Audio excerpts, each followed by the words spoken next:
مولاي صل وسلم دائما أبدا على حبيبك خير الخلق كلهم مولاي صل وسلم دائما أبدا على حبيبك Jangankan harta kami, jangankan anak kami, jangankan suami kami, jangankan rumah kami, jangankan jabatan kami, inna lillah, diri kami ini pun milik Allah, bukan punya kami. Kalau dia yang punya, apa salahnya dia ambil? Maka ketika harta diambil, salah satu yang membuat manusia kehilangan ketika dia merasa memiliki.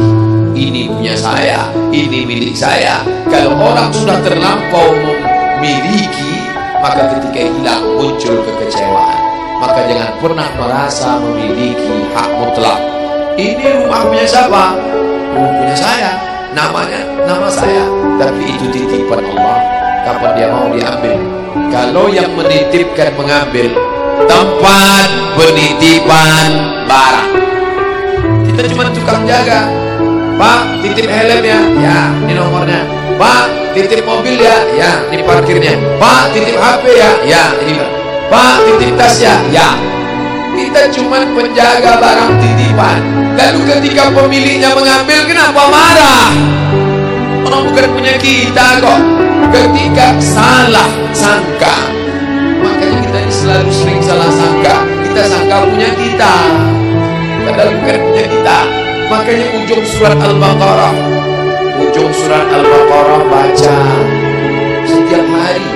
Asar dibaca sekali, subuh dibaca sekali dalam maksurat. Lillahi ma fis samawati wa ma fil ardh. Itu bukan mantra. Orang baca cepat karena ingin mau baca cepat maksurat. Lillahi ma fis samawati wa fil ardh. Itu bukan mantra. Kita sedang diingatkan pagi sekali, sore sekali. Lillahi ma fis samawati wa ma fil ardh.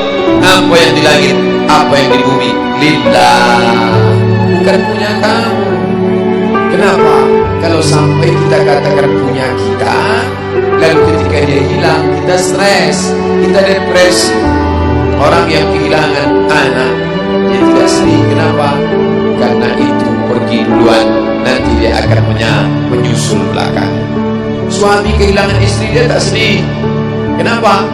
Karena sudah dibawa ganti yang baru, Pak Ustaz. Bukan. Dia tak sedih, kenapa? Karena dia tahu nanti saya akan berjumpa dengan dia di tempat yang lebih kekal abadi. Sekarang kalau saya hidup sama-sama dia, dia tua, dia keriput, dia sakit, dia mati. Nanti saya berjumpa lagi dengan dia. Di mana? Di tempat kekal abadi yang tak pernah sakit, tak pernah mati. La yadkhulul jannata ajuzun. Nenek-nenek tak masuk surga. Menangislah si nenek tadi begitu jumpa dengan Nabi. Kamu kenapa nangis? Kata Nabi. Ya Rasulullah, aku tersinggung ucapanmu. Kau bilang nenek-nenek tak masuk surga. Kata Nabi, memang tak ada orang tua di surga. Kalau begitu aku tak masuk surga. Kamu masuk. Terus nanti kamu masuk, kamu jadi muda lagi. Orang di surga itu umurnya 30, 33, 30, 31, 32, 33. Kenapa umur itu? Kalau nenek-nenek masuk surga, di dalam surga banyak kenikmatan. Sedang di surga, di dunia dia tak bisa pergi hari raya ke rumah orang, makanannya kacang tojin. Umur 70 mau makan apa? Makanya orang masuk surga umur 30, 31, 32, 33. Kenapa? Itulah usia yang bisa menikmati. Oh, jadi maknanya bukan orang tua tak masuk surga. Jadi ketika orang melihat pasangan saya mendahului saya, karena Allah lebih sayang, dia pergi ke tempat yang lebih sayang daripada kita. Orang menangis tak berhenti, dia menganggap dia pergi, oh dimakan cacing tanah dia. Padahal dia sudah pergi ke tempat yang lebih sayang daripada kita. Kita sayang, tapi sayang kita temporer. Ibu sayang pada anaknya, berapa jam dia bisa sayang? Pergi dia bekerja, dia tinggalkan. Pulang dia bekerja, dia tidur, dia lupa. Berapa banyak anak-anak masuk ke tempat air panas gara-gara orang tua lupa menjaga, teledor. Berapa banyak anak yang jatuh cacat, orang tua yang katanya sayang, tapi sayangnya itu terbatas. Dia sudah pergi ke tempat yang lebih sayang. Siapa dia? Bismillahirrahmanirrahim. Dengan nama Allah yang Maha Pengasih dan Maha Maka ketika ujian itu datang, ayat ini hilang. Saat ujian itu datang, ayat yang dikaji malam ini, hadis yang dikaji malam ini hilang, terbang, melayang, tak berkesan. Ada orang lain yang mengingatkan. Tadi pagi saya takziah, wajah sahabat saya ini ustaz, tapi tadi wajahnya lusuh. Turun, nampak dia sedang bersusah hati. Maknya meninggal dunia. Saya bisikkan ke telinganya satu kalimat, satu ayat, inna lillahi wa inna ilaihi raji'un. Waktu datang, waktu mau pulang, saya peluk kuat dia, inna lillahi wa inna ilaihi raji'un. Apa tak tahu dia ayat itu? Tahu.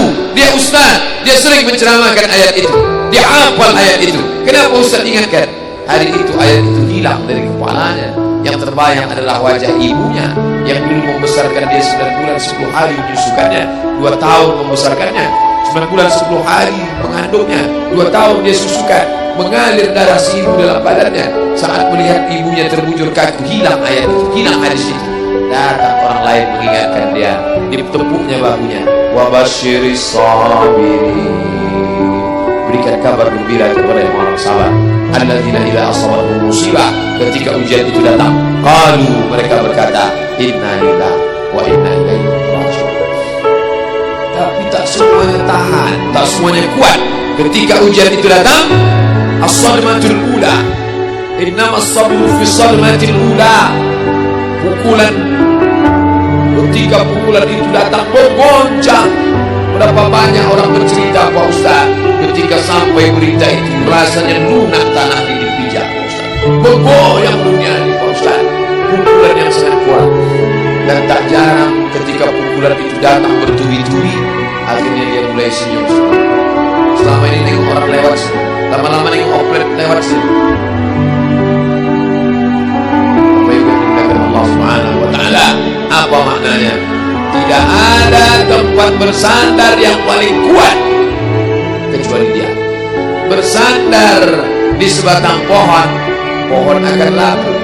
Bersandar kepada orang, orang akan mati. Bersandar kepada dia, hayyun la yamut, dia yang hidup tidak akan mati terus selama. Ya hayyu ya qayyum ya bani as-samawati wal ard ya zal jalali wal ikram ya fa'il lima yurid ya man arada amran inna ma'rufu idza arada syai'an ay yaqula lahu kun. Maka berserahlah kepada dia. Makanya selesai sholat tadi kita diajak imam berserah kepada dia. La ilaha illallah wahdahu la syarika lah, lahul mulku wa lahul hamdu yuhyi wa yumiit. Empat inilah yang membuat orang kuat. Lahul mulku, kalau kekuasaanmu hilang, jangan kau sedih. Kenapa? Karena yang punya itu dia. Lahul mulku. Kalau kau dulu dipuji-puji orang, jangan kau sedih. Kenapa? Karena yang punya pujian dia. Lahul mulku wa lahul hamdu. Kalau keluargamu hilang, jangan kau sedih, karena punya dia. Yuhyi wa yumiit. Dia yang menghidupkan, dia yang memati.